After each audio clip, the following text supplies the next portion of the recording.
Il 4 maggio 2026 la libreria editrice vaticana ha pubblicato Libres bajo la grazia, Liberi sotto la grazia, un volume che raccoglie omelie e discorsi tenuti in diversi contesti, tra cui incontri interni dell'ordine agostiniano in Europa, da parte di Robert Francis Prevost, ora Papa Leone XIV, durante il suo incarico di priore generale degli Agostiniani. Il libro, presentato e consegnato direttamente nelle mani del Papa lo scorso 2 maggio, intende illustrare il quadro generale della spiritualità agostiniana di Leone e include un testo molto interessante, per certi versi, a mio avviso, illuminante. È un testo di commento alla lezione, la famosa lezione di Benedetto XVI all'Università di Ratisbona del 12 settembre 2006, famosa o famigerata, scegliete voi. Quel discorso, originariamente, affronta il rapporto tra fede e ragione e suscitò, come ricorderete, reazioni internazionali dopo la sua esposizione in Baviera. Secondo l'allora padre Prevost, il punto centrale del discorso di Benedetto XVI è che l'Occidente, se non recupera una visione di Dio, non può avviare un dialogo fecondo con le grandi culture del mondo che possiedono una profonda convinzione religiosa sulla realtà. Nel testo, Prevost afferma che, a suo avviso, la preoccupazione centrale del discorso di Ratisbona è stata ampiamente fraintesa nel dibattito pubblico. Egli sottolinea che la lezione si concentrava sulla incapacità delle società occidentali di impegnarsi in un dialogo significativo con le culture religiose se manca loro, alle società occidentali, una consapevolezza viva di Dio. E Prevost rafforza questa lettura richiamando le parole dello stesso Benedetto XVI, poco prima del viaggio in Baviera, osservando che nell'Occidente contemporaneo credere è diventato più difficile, poiché il mondo in cui ci troviamo è interamente fatto da noi stessi e in esso Dio, per così dire, non appare più direttamente. Lo stesso testo colloca questa interpretazione all'interno della condizione più ampia della Chiesa in Europa, che Prevost descrive come segnata da secolarizzazione e declino. Egli riferisce in questo testo che le società europee, che 50 anni fa erano per più dell'80% cristiane, oggi hanno voltato le spalle al cristianesimo e non mostrano interesse per esso. E aggiunge che in un tale contesto la religione è sempre più relegata alla sfera privata. Sei libero di credere o non credere in Dio, ma questo non dovrebbe in alcun modo manifestarsi nella vita sociale. Egli osserva inoltre difficoltà strutturali che colpiscono la vita religiosa, tra cui comunità in invecchiamento e diminuzione delle vocazioni. Prevost fa riferimento anche a tendenze demografiche e sociali, osservando che 18 paesi europei registrano un saldo naturale negativo, più morti che nascite, e che nessun paese dell'Europa occidentale ha un tasso di fertilità a livello di sostituzione. Allo stesso tempo evidenzia sviluppi contrastanti, tra cui la vitalità delle comunità immigrate.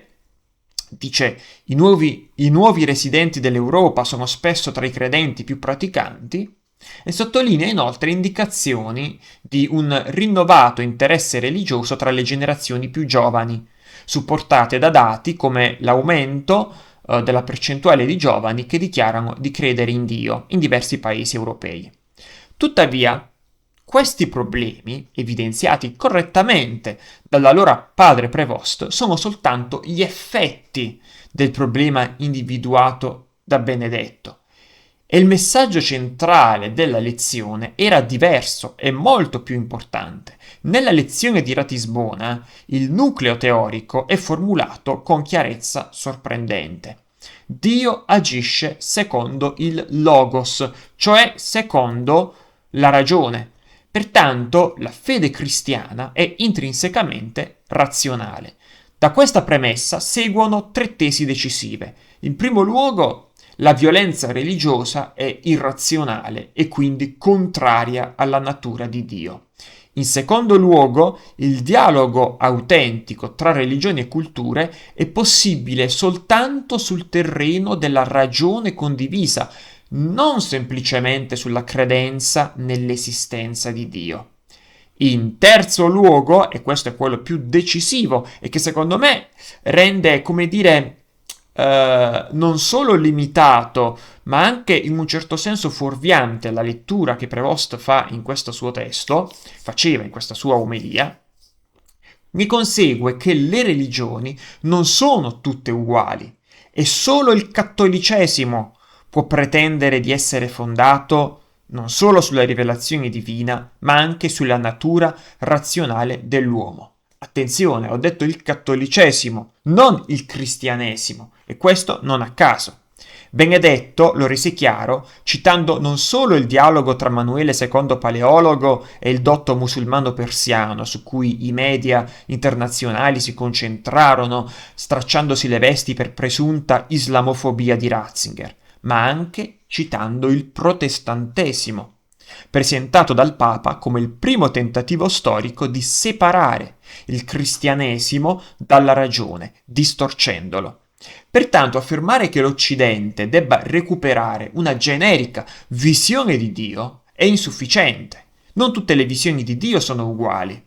Una concezione di Dio come non logos, propria di molti musulmani e protestanti, può soltanto generare violenza.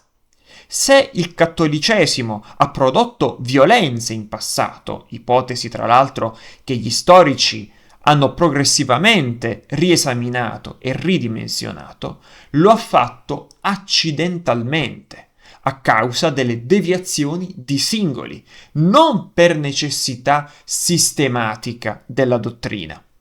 Il cattolico coerente è un cattolico santo, ma si può dire lo stesso di un islamico o persino di un luterano? In altre parole, l'interpretazione di Prevost rischia di spostare il focus dal rapporto fede-ragione all'effetto storico-culturale della secolarizzazione occidentale e legge la lezione principalmente attraverso una lente sociologica e pastorale. Per Benedetto, invece, il problema sottostante era anzitutto metafisico. Oggi le statistiche mostrano che l'Occidente rischia di diventare in larga parte musulmano, favorito da massicce e incontrollate ondate migratorie, come sappiamo. Effettivamente l'Europa potrebbe, a causa di queste ondate, recuperare presto una visione di Dio, anche se è una visione estranea alla tradizione cattolica. Ma questa rinnovata visione di Dio da sola non renderà nuovamente prosperosa la civiltà europea occidentale, né capace di un dialogo fecondo con le altre culture, proprio perché non tutte le visioni di Dio esaltano e si fondano sulla razionalità propria anche dell'uomo. Questo testo, questa omelia pubblicata nel libro in questione, dunque, sembra rivelare e confermare piuttosto come l'idea problematica di Prevost che sta emergendo nel corso di questo pontificato, secondo cui l'unità debba essere ricercata a tutti i costi, non solo tra cattolici o cristiani, ma persino tra religioni diverse, sia profondamente radicata nella sua biografia e nella sua formazione teologica. Come sempre, cari amici, grazie per il vostro sostegno. Io vi ricordo che avete tanti modi per sostenere il mio lavoro, il mio apostolato di formazione e di informazione cattolica. Un primo modo è quello di effettuare una donazione tramite PayPal, trovate il link in descrizione, trovate anche qui sotto il video un pulsante a forma di cuore con dentro il simbolo del dollaro. Se ci cliccate potete fare una donazione senza passare da PayPal, ma usando direttamente la piattaforma YouTube. Un secondo modo che avete per sostenermi è quello di effettuare un abbonamento mensile. Su YouTube ci sono due livelli, il primo livello a 2,99 € è un semplice modo per manifestare sostegno al mio canale, invece il secondo livello a 14,99 € vi dà accesso alla scuola biblica cattolica, ore e ore di lettura ed esegesi della scrittura da un punto di vista cattolico tradizionale, per non lasciare la Bibbia in mano a protestanti e neomodernisti. Un altro modo che avete per sostenermi è quello di acquistare il mio libro Conosci te stesso, trovate il link in descrizione, invito chi ha già letto il libro a lasciare una recensione a 5 stelle su Amazon per spingere l'algoritmo e consigliare il testo anche a coloro che non lo conoscono ma che eventualmente sono interessati. Tra l'altro notifico che esiste anche la traduzione in lingua inglese.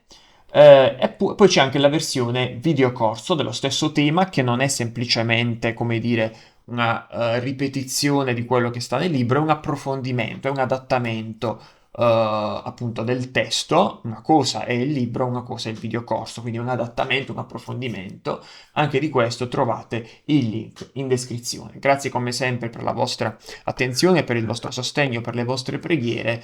Che Dio vi benedica. Ave Maria.